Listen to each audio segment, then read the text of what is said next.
Well, Gary, you mentioned last week that it might be something of a relief having got to the end of the season. Is that how it feels? Yeah, I think so.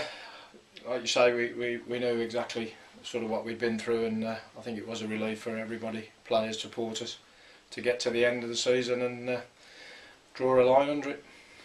And almost the last game was almost the story of the season to a degree, really. Yeah, it was really. I thought, in all fairness, it was a decent performance down at Eastleigh against a good side who were in the playoffs, and a little bit unfortunate, I think I said on the day, with the decision that led to the second goal, but yeah, probably a little bit of the story of the season, as you say. Obviously, the time's come you talk to players. We know that 3 players are already decided their futures lie elsewhere, some of them outside the game. Yeah, I don't think it was a surprise with Danny, Lewis and Callum that you know, they came into the full-time football from a job, so I think both of them now are looking to sort of explore that option again and move on with the rest of their lives, I suppose, if you like. So sad to lose the 2 of them, been good servants, but not a surprise. And Kevin, obviously, with his circumstances and the distance he's travelling and stuff, you know, I think he understands the situation that we're in at the football club at the minute. So he presumably trying to find something closer to home, Kevin? Yeah, I think he's looking for anything in general. You know, he's still keen to carry on playing, or maybe play a coach role or something like that. But you know, I think I went on record saying it speaks volumes for him that you know, he sat down and he understands where we are at the football club financially, and you know, he'd come to an agreement with him, which is kind of him to do that. I think I'm right in saying you've got 5 under contract for next season. Yeah, there's I think there's 8 in total, with the 2 lads from the academy as well. So yeah, they're you know, hopefully the likes of Jared Hodgkiss, Jack Byrne, you know, with a lot of experience. You know, good to have a little bit of a base there to work from. Presumably this week and next week spent talking to players as to their future. Yeah, I think we wanted to let the likes of Danny know and Callum to give the opportunity, as all the lads really, you know, just understand, let everybody understand where the football club is. You know, financially, obviously we can't pay, other than the ones who are contracted, we can't pay them lads through the summer.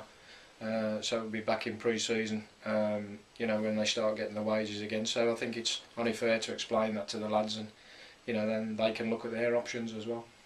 Danny, you mentioned, is already fixed up, really?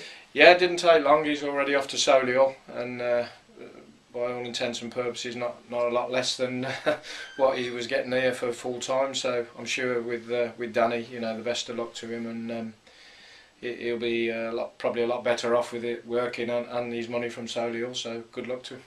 Anyone who goes to their employer in any walk of life obviously wants the best deal they can get, but is there any sense, do you feel, of a reality check among the players that actually the money just isn't it, not just here but a lot of other clubs perhaps? Yeah, I totally agree. When you look, again, it's been well documented that clubs in this area have struggled financially, and I think, you know, the players realise that now. So you know, it used to be a case of, can we have a little bit more, or is there extra here and there? And I think the reality is now that the lads are, you know, a lot of the lads are glad just to get themselves fixed up and, you know, leave it at that.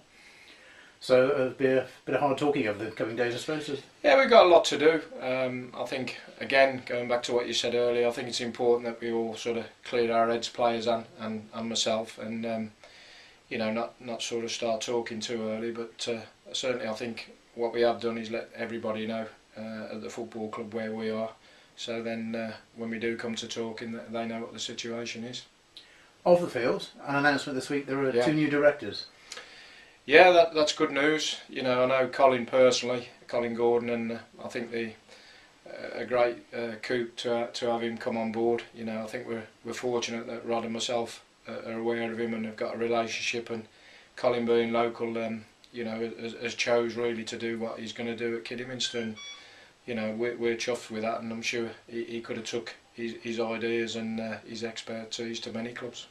What do you think he'll bring to the club? I think Colin's contacts are fantastic. You know, he's well known. Not just, I think, to sort of label him and say he's been an agent is a bit of a unfair on Colin. I think he's a good ambassador for football in general, and if you speak to anybody at the highest level, you know, they're all aware of Colin, and I think it's an exciting time to have him on board with you know, looking at players, and just his contacts throughout football will be very good for the club moving forward. Clearly uppermost among your thinking will be your budget for next season. I'm not going to ask you how much, but do you know what it is yet?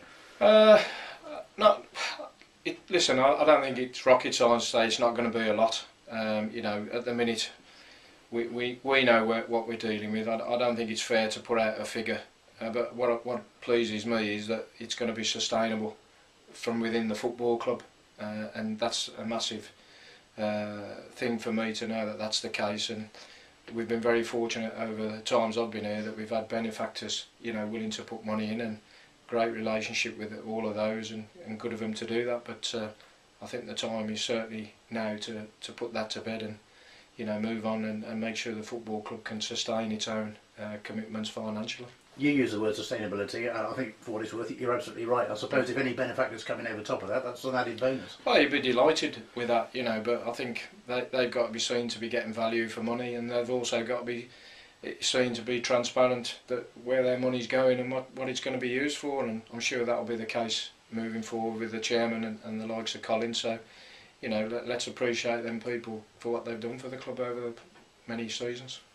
Your main priority, of course, across the summer will be assembling a squad, but something else I suspect will be uppermost in your mind is the pitch. I mean, clearly that's got to be sorted.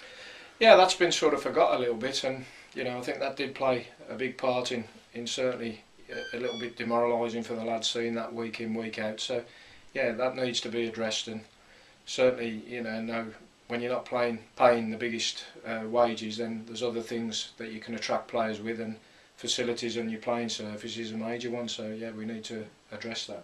It's a point we made before. The rest of the grounds, you know, top notch, and the pitch let you down. Yeah, fantastic football club, you know, and I think probably this season again that's been a little bit sort of forgot that what a great setup it is here, you know. So let's get the pitch right. That's as you say, that's really important, and let's start, you know, enjoying and realising what a good place it is. Final point, Gary. I suppose realistically, there's going to be a sizable turnover of staff, playing staff now. We accept that. Yeah. So you can come back with largely a clean slate next season. There won't be a kind of hangover from what's going on. No, and again, I think I've said this week that shouldn't faze us by any stretch of the imagination, because when I came here with Steve Burr, you know, it was very much a case of doing that. A similar situation, probably not such a you know, an extensive budget, but you know, there's nothing that should frighten us in terms of recruiting lads, because the ones that we brought in that time did a fantastic job for the football club. So in that way, a little bit exciting. A few nuggets from the lower leagues again? Well, we hope so. You know, I remember Steve and myself sitting down and, you know, had a little chuckle about sort of people, the reaction to bringing in the likes of Lee Vaughan, Danny Lewis, Mickey Demetra, you know, Jack Byrne and players like that, Joe Lolly, Jamil Matt. So, you know, we got, as I say, nothing to be frightened of in that score.